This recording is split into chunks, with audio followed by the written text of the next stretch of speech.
President Donald Trump ਹੁਣੀ ਇਹ ਕਿਹਾ ਵੀ ਇਰਾਨ ਨੂੰ ਯੂਐਸ ਕਿਸੇ ਵੀ ਸਮੇਂ ਸਟ੍ਰਾਈਕ ਕਰ ਸਕਦਾ ਹੈਗਾ।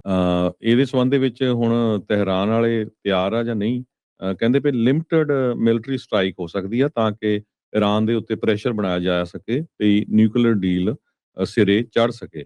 ਉਹਨਾਂ ਨੇ ਕਿਹਾ ਵੀ I guess I can say I am considering that. President Trump ਉਹਨਾਂ ਨੇ ਅੱਜ ਸਵੇਰੇ ਬ੍ਰੇਕਫਾਸਟ ਦੇ ਦੌਰਾਨ ਜਦੋਂ ਉਹ ਗਵਰਨਰਸ ਦੇ ਨਾਲ ਕਰ ਰਹੇ ਆ ਵਾਈਟ ਹਾਊਸ ਦੇ ਵਿੱਚ, ਉੱਥੇ ਇਹ ਗੱਲਬਾਤ ਕੀਤੀ ਹੈਗੀ ਆ। ਤਹਿਰਾਨ ਵਾਲੇ ਜੋ ਆ ਉਹ ਕੋਸ਼ਿਸ਼ ਕਰ ਰਹੇ ਆ ਵੀ ਕਿਸੇ ਤਰ੍ਹਾਂ ਇਹ ਲੜਾਈ ਝਗੜਾ ਨਾ ਹੋਵੇ।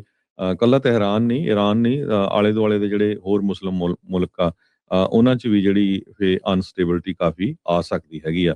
ਪਰ ਜਿਸ ਹਿਸਾਬ ਨੇ ਅਮਰੀਕਾ ਨੇ ਮਿਲਟਰੀ ਬਿਲਡਅਪ ਕੀਤਾ ਹੋਇਆ ਮਿਡਲ ਈਸਟ ਦੇ ਵਿੱਚ, ਤੇ ਅਮਰੀਕਾ ਕਿਸੇ ਵੀ ਟਾਈਮ ਈਰਾਨ ਦੇ ਉੱਤੇ ਅਟੈਕ ਕਰ ਸਕਦਾ ਹੈਗਾ। ਈਰਾਨ ਤੇ ਯੂਐਸ ਦੇ ਜਿਹੜੇ ਨੈਗੋਸ਼ੀਏਟਰਸ ਆ, ਉਹਨਾਂ ਨੇ ਇਨਡਾਇਰੈਕਟ ਗੱਲਬਾਤ ਜੋ ਆ ਜਨੇਵਾ ਦੇ ਵਿੱਚ ਲਗਭਗ 3.5 ਘੰਟੇ ਮੰਗਲਵਾਰ ਪਿਛਲੇ ਕੀਤੀ ਸੀ। ਉਹ ਤੋਂ ਬਾਅਦ ਫਿਰ ਉਹ ਗੱਲਬਾਤ ਖਤਮ ਹੋ ਗਈ ਸੀ। ਪਰ ਈਰਾਨ ਦੇ ਟੌਪ ਦੇ ਜਿਹੜੇ ਡਿਪਲੋਮੈਟ ਹੈਗੇ ਅਵਾਸ ਅਗਾਚੀ, ਉਹਨਾਂ ਨੇ ਇਹ ਕਿਹਾ ਸੀ ਵੀ ਅਸੀਂ ਦੋਨੋਂ ਐਗਰੀ ਹੋਏ ਆ to set up of guiding principles. ਤੇ ਯੂਐਸ ਦੇ ਪ੍ਰੈਜ਼ੀਡੈਂਟ ਜੇਡੀ ਵੈਂਸ ਉਹਨਾਂ ਨੇ ਕਿਹਾ ਵੀ ਇਰਾਨੀਅਨਸ ਨੇ ਰੈੱਡ ਲਾਈਨਸ ਨੂੰ ਐਕਨੋਲੇਜ ਨਹੀਂ ਕੀਤਾ ਹੈਗਾ।